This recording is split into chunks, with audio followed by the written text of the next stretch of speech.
Hello student. Last class में हमने discuss किया था एम्ब्रियो के डेवलपमेंट के बारे में, या कैसे जायगोट से एम्ब्रियो बनता है उसके बारे में हमने डिस्कस किया था। तो हमने देखा था कि जब फर्टिलाइजेशन हो जाता है एम्ब्रियोलरी ओविडक्ट के एम्ब्रियोलरी स्टोमस जंक्शन पर, ठीक है, तो उसके बाद हमने देखा था किस प्रकार से माइटोसिस सेल डिवीजन और cleavage cell division cleavage division start होता है, और कैसे 1 से 2, 2 से 4, 4 से 8, 8 से 16 इस प्रकार सेल कंटिन्यू बनती चली जाती है। ठीक है, जैसे जैसे सेल बन रही थी स्ट्रक्चर मूव भी कर रहा था यूटेरस की तरफ। ठीक है, 8 सेल स्टेज पे स्ट्रक्चर मॉरूला कहला रहा था, तब तक वो यूटेरस तक पहुंच जाता है। ठीक है, 8 से 16 सेल स्टेज होती है, जितनी भी सेल है सारी सारी सेल ब्लास्टोमेयर सेल कहला रही थी। ठीक है, और यूटेरस में पहुंचने पर ये जो सेल्स हैं, बंचेस ऑफ सेल्स हैं, ठीक है, ये ग्लाइकोजन को एब्जॉर्ब करना स्टार्ट करती है, जिससे उसके अंदर एक स्पेस बनना स्टार्ट हो जाता है। जो स्पेस बनता है वो ब्लास्टोसील कहलाता है। ठीक है, और जो स्ट्रक्चर पूरा होता है वो ब्लास्टोसिस्ट कहलाता है। उस ब्लास्टोसिस्ट की जो बाहर वाली जो लेयर होती है वो ट्रोफोलास्ट कहलाती है। अंदर जो सेल्स इकट्ठी हो गई थी, जो मास था वो इनर सेल मास कहलाता है। ठीक है, तो हमने देखा था ट्रोफोब्लास्ट की लेयर डिफरेंशिएट हो गई थी 2 लेयर में, बाहर की तरफ और अंदर की तरफ। बाहर वाली लेयर जो है कोरियन कहला रही थी, जिसने फिंगर लाइक प्रोजेक्शंस बनाए थे। ठीक है, जिन्हें हमने कोरियोनिक बिली कहा था। ये कोरियोनिक बिली यूटेरस के इनर वॉल मींस एंडोमेट्रियम में एम्बेडेड हो रही थी और एक स्ट्रक्चर फॉर्म कर रहे थे जिसे हम प्लेसेंटा कह रहे थे। ठीक है, प्लेसेंटा के फंक्शन थे न्यूट्रिएंट के एक्सचेंज में, वेस्ट मटेरियल के रिमूव आउट करने में फंडस से। ठीक है, ये उनके फंक्शन थे। हमने देखा था प्लेसेंटा से हार्मोन भी सीक्रेट हो रहे थे, उनके रोल भी हमने पढ़ लिए थे। ठीक है, अब हमने देखा था जब ब्लास्टोसिस्ट यूटेरस के इनर वॉल के नजदीक पहुंच जाता है तो स्टिकी सब्सटेंस के कारण वो उससे स्टिक कर जाता है। जैसे स्टिक करेगा एंडोमेट्रियम डिफरेंशिएट होगी, डिवाइड करेगी अपने आप को और एक लेयर बना लेगी जो फाइटस के चारों ओर से कवर कर लेगी, जिससे वो उसको अपने अंदर समेट लेती है, कह सकते हैं। ठीक है, जिसे हमने इम्प्लांटेशन कह दिया था। अब इम्प्लांटेशन हो गया। ठीक है, इम्प्लांटेशन होने के बाद में प्लेसेंटा की फॉर्मेशन होगी और वो कंप्लीटली फॉर्म, ठीक है, ये कंप्लीटली अटैचमेंट हो जाएगा। ठीक है, उसका हमने देखा था तो कॉर्पस ल्यूटियम था। अगर प्रेगनेंसी कंसीव होती तो कॉर्पस ल्यूटियम कंटिन्यू क्या करेगा, हार्मोन का प्रोजेस्टेरोन हार्मोन का सीक्रेशन करेगा, जो कि एंडोमेट्रियम बॉल को टूटने नहीं देगा, जिससे प्रेगनेंसी कंटिन्यू रहेगी। ठीक है, और कॉर्पस ल्यूटियम 7 दिन बाद नष्ट ना हो जाए, इसकी रेस्पॉन्सिबिलिटी थी प्लेसेंटा सीक्रेट करने वाले हार्मोन की। ठीक है, वो उसको मेंटेन रखता है। ठीक है, और क्या करेगा उसे, उसको ये टूटने से रोकने का भी काम करता है। ठीक है, ये हो गया था।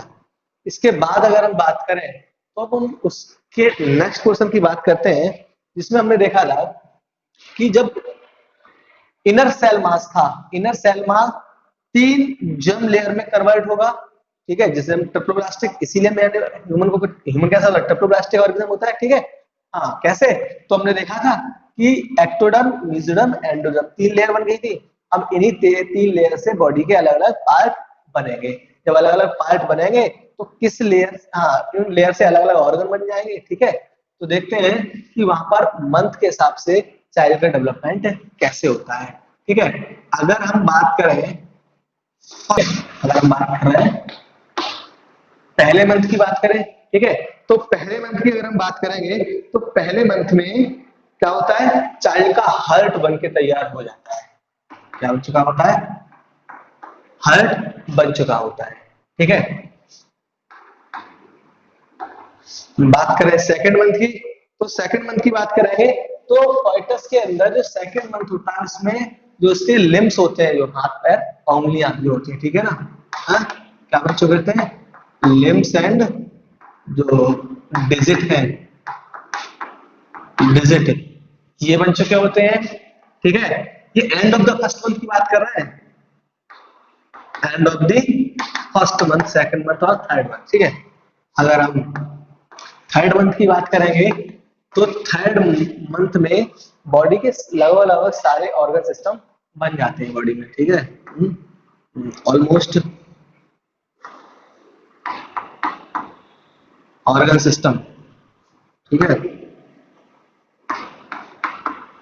ऑर्गन सिस्टम फॉर्म हो जाते हैं। ठीक है, अगर हम बात करेंगे फिफ्थ मंथ की, ठीक है, फिफ्थ मंथ में जो है वो हेड पर हेयर ग्रो कर जाते हैं, ठीक है, hair grow on head, head पर हेयर ग्रो कर जाएंगे। और जो है फाइटस का फर्स्ट मूवमेंट जो है, ठीक है, वो इसी मंथ में देखने को मिलता है, 5th मंथ में। मतलब पहली बार जो मूवमेंट होता है चाइल्ड का, ठीक है, वो इसी मंथ में होता है, या हार्ट बीट जो सुनाई दे सकती है वो इसी मंथ में दे सकती है, ठीक है। फर्स्ट मूवमेंट ऑफ फाइटस, ठीक है, पहला मूवमेंट फाइटस का इसी मंथ में होता है, ठीक है। नेक्स्ट हम बात करें 6 मंथ की बात कर रहे हैं, ठीक है। तो 6 मंथ तक आते आते बॉडी पूरी तरह से हेयर से कवर हो जाती है, ठीक है, body covered with hair, body hair से कवर हो जाती है, ठीक है। आईलिड जो है वो सेपरेट हो जाते हैं, और आईलैश जो है, ठीक है, वो फॉर्म हो चुके होते हैं, ठीक है। तो ये कंडीशन थी 6 मंथ तक की चाइल्ड की, ठीक है। उसके बाद हम बात करेंगे 9 मंथ की। 9th मंथ पर कह सकते हैं चाइल्ड का डेवलपमेंट पूरा हो जाता है, और पार्चुरेशन या डिलीवरी जो है एक्सपेल आउट, ठीक है, पूरी डेवलप्ड चाइल्ड जो है एक्सपेल आउट जो होता है वो इसी फेज में होता है जाके, ठीक है ना। हाँ, लिख सकते हैं fetus is completely developed and ready to delivery, ठीक है, और डिलीवरी के लिए रेडी हो जाते हैं, ठीक है। तो ये कंडीशन थी हमारी चाइल्ड के डेवलपमेंट की। इट मींस कह सकते हैं कि 7 मंथ तक चाइल्ड पूरी तरह से डेवलप हो जाता है, ठीक है। इसीलिए कभी कभी देखा होगा कि बहुत सारे फीमेल में ऐसे केस देखने को मिलते हैं कि 7 मंथ की भी डिलीवरी हो जाती है, ठीक है। लेकिन कंप्लीटली जो डेवलपमेंट जो हो पाता है वो 9 मंथ तक कंप्लीट हो जाता है और डिलीवरी के लिए तैयार हो जाता है, ठीक है। तो ये तो थे हमारे डेवलपमेंट के कुछ बेसिक पॉइंट। इनके बाद कुछ एक एक दो दो नंबर के क्वेश्चन और बन जाते हैं, उनको डिस्कस कर लेते हैं। जैसे एक आता है गेस्टेशन पीरियड, ठीक है।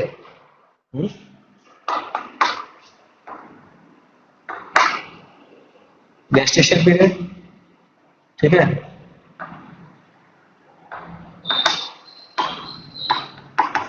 स्पेलिंग देख लेना जरा कि ठीक है ना। गेस्टेशन पीरियड पहले की बात कर रहे हैं, ठीक है, गेस्टेशन होता है, गेस्टेशन पीरियड की बात कर रहे हैं। तो गेस्टेशन पीरियड का मतलब क्या होता है, average time period of pregnancy कह सकते हैं। मींस जब से प्रेगनेंसी कंसीव हुई है और डिलीवरी होने तक का बीच का जो टाइम होता है वो क्या कहलाता है, गेस्टेशन पीरियड कहलाता है। पहले चैप्टर में पढ़ा था अलग अलग एनिमल्स में अलग अलग गेस्टेशन पीरियड होता है, ठीक है। क्या होता है gestation period, average time period या time period between the implantation and fertilisation and delivery, ठीक है। क्या कहलाता है, गेस्टेशन पीरियड कहलाता है। एवरेज टाइम पीरियड कितना होता है, लगभग ये 9 मंथ का होता है, ठीक है। ये हो गया average time period of the pregnancy called gestation period, ठीक है। इसके बाद एक टर्म आता है लैक्टेशन। लैक्टेशन का मतलब क्या होता है, आफ्टर 9 मंथ के बाद जो फुली डेवलप्ड चाइल्ड है या फॉइटस है उसका बॉडी से या यूटेरस से एक्सपेल आउट होना, ठीक है। क्या कहते हैं, डिलीवरी जो टाइम है वो इसी लैक्टेशन के लिए यूज किया जाता है, ठीक है। Expel out of fully developed फॉइटस,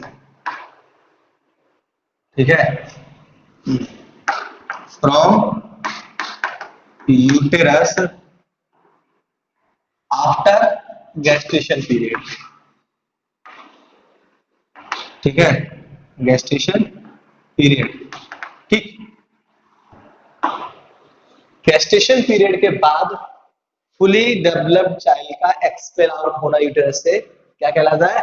lactation कहलाता है। ठीक है, अब ये होगा कैसे? तो यहाँ पर एक इसका लैक्टेशन के लिए लैक्टेशन जिस प्रोसेस से होता है उसके लिए एक टर्म है, एक न्यूरो एंडोक्राइन मैकेनिज्म होता है। ठीक है, जिसमें हार्मोन भी पार्टिसिपेट करते हैं और नर्वस सिस्टम भी पार्टिसिपेट करते हैं। ठीक है, तो इसे बोलते हैं फाइटल इजेक्शन रिफ्लेक्स। इसे समझते हैं ये क्या है? फाइटल फाइटल इजेक्शन रिफ्लेक्स। ठीक है, तो हम बात कर रहे हैं 9 मंथ के बाद, जब चाइल्ड का डेवलपमेंट पूरा हो चुका होता है। ठीक है, तो उसकी बॉडी से और प्लेसेंटा से एक सिग्नल अराइज होता है जो ब्रेन में जाता है, हाइपोथैलेमस पे। ठीक है, क्या होता है? सिग्नल अराइज होता है इससे फुली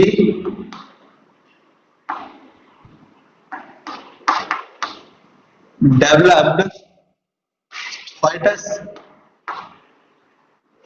ठीक है, एंड प्लेसेंटा, प्लेसेंटा के द्वारा और फुली डेवलप्ड फाइटस के द्वारा एक सिग्नल राइज होगा। कहां जाएगा? हाइपोथैलेमस के पास में, हाइपो थैलेमस के पास जाएगा और हाइपोथैलेमस को स्टिमुलेट करेगा वो, और वहां से सीक्रेट होगा एक हार्मोन जिसे बोलते हैं हम ऑक्सीटोसिन हार्मोन। ठीक है, ये जो ऑक्सीटोसिन हार्मोन होता है ये मदरहुड हार्मोन के नाम से भी जाना जाता है। ठीक है, और ये जो ऑक्सीटोसिन हार्मोन जो होगा वो यूटेरस की इनर वॉल में और जो मिडल वॉल थी जिसे मायोमेट्रियम कह रहे थे उसमें बहुत तेजी से कॉन्ट्रैक्शन कॉज करेगा। क्या करेगा?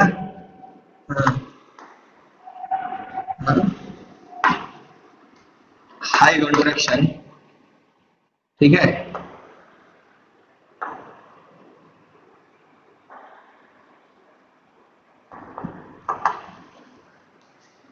High contraction in inner and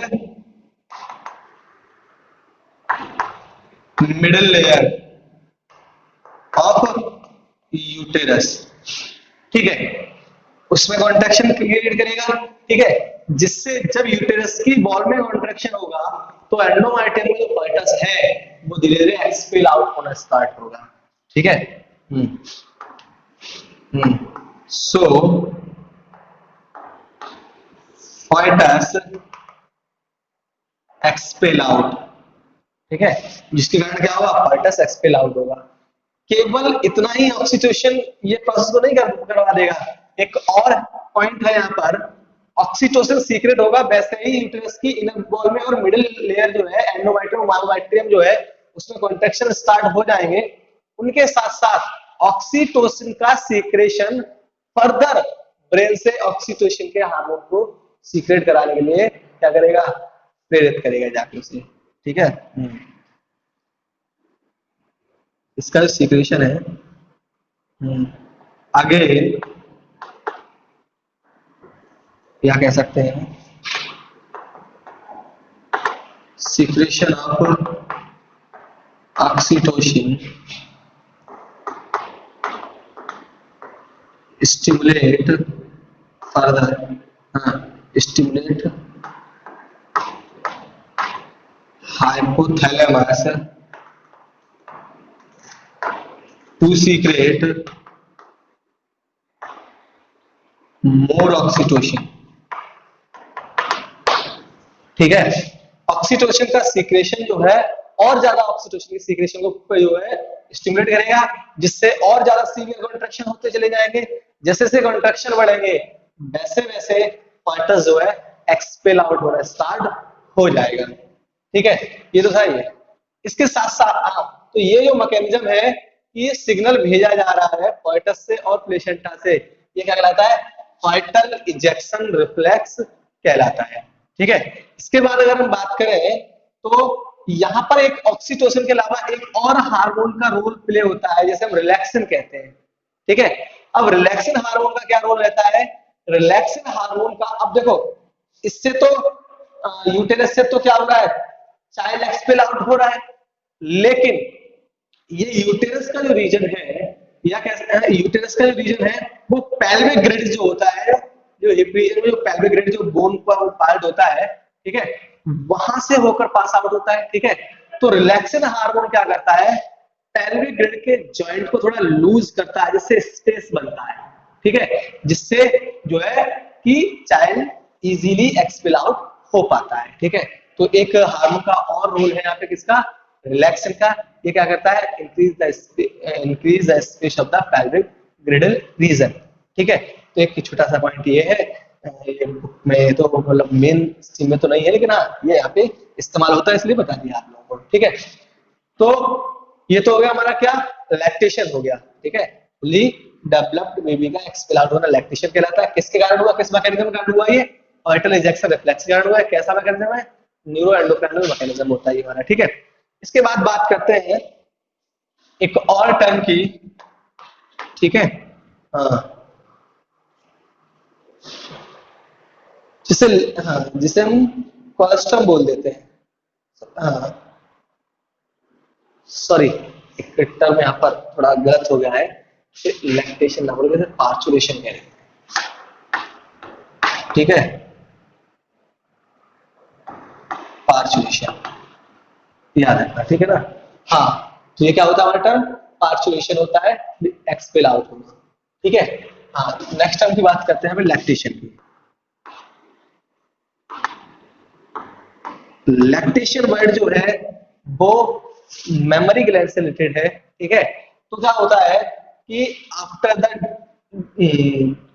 पार्चुलेशन, ठीक है, पार्चुलेशन के बाद की बात कर रहे हैं, पार्चुलेशन के बाद में मेमोरी ग्लैंड क्या करती है? अपने आप को डिफरेंशिएट करती हैं और मिल्क को प्रोड्यूस करना स्टार्ट कर देती है। ठीक है, तो टर्म क्या कहलाता है हमारा? लैक्टेशन। ठीक है, आफ्टर पार्चुलेशन,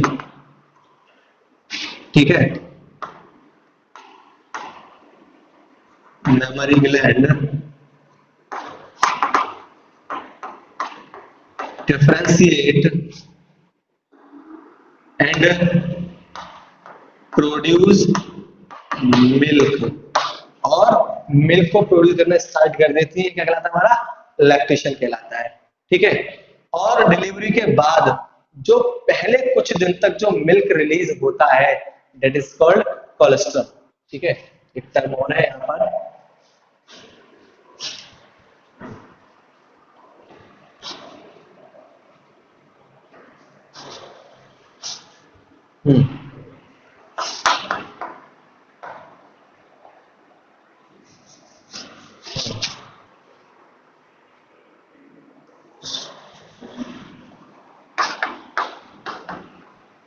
कोलेस्ट्रम। ठीक है, कोलेस्ट्रम की बात कर ले। ठीक है, तो हमने कोलेस्ट्रम के बारे में क्या होता है? डिलीवरी के बाद में, पार्चुलेशन के बाद में पहले कुछ दिन तक जो मिल्क रिलीज होता है वो क्या कहलाता है हमारा? कोलेस्ट्रम कहलाता है। ठीक है, milk that release out from mammary gland in the initial days of pregnancy या पार्चुलेशन कह सकते हैं, या लैक्टेशन। ठीक है, in the initial day of lactation. ठीक है, लैक्टेशन के स्टार्टिंग दिनों में जो मिल्क रिलीज होता है वो क्या कहलाता है? कोलेस्ट्रम कहलाता है। और ये जो मिल्क होता है रिच होता है न्यूट्रिएंट्स में, ठीक है, न्यूट्रिएंट रिच होता है ये, ठीक है, जिसमें और एंटीबॉडी में भी, ठीक है, एंटीबॉडी में, ठीक है, जिसका जिसका फायदा क्या है, ये चाइल्ड को न्यूट्रिएंट्स तो दे ही रहा है, साथ में उसे पैसिव इम्यूनिटी भी दे रहा है, मतलब उसे बीमारियों से लड़ने की क्षमता भी दे रहा है, ठीक है। तो क्या क्या होता है, मान लीजिए लैक्टोज है, ठीक है, कैल्शियम है, ठीक है, और भी बहुत सारे क्या होते हैं, विटामिन वगैरह होते हैं ना, ये सारी चीजें होती है, ठीक है, फैट वगैरह इसमें ईटीसी ये है। और इनके अलावा एंटीबॉडी जो मेन होती है वो याद रखना कौन सी होती है, IgA एंटीबॉडी है, पढ़ेंगे हेल्थ वाले चैप्टर में इसके बारे में हम, ठीक है, ये एंटीबॉडी होती है, ठीक है। तो ये नरिशमेंट भी प्रोवाइड करवाएंगी, ठीक है, क्या करवाएंगी, प्रोवाइड नरिशमेंट एंड इम्यूनिटी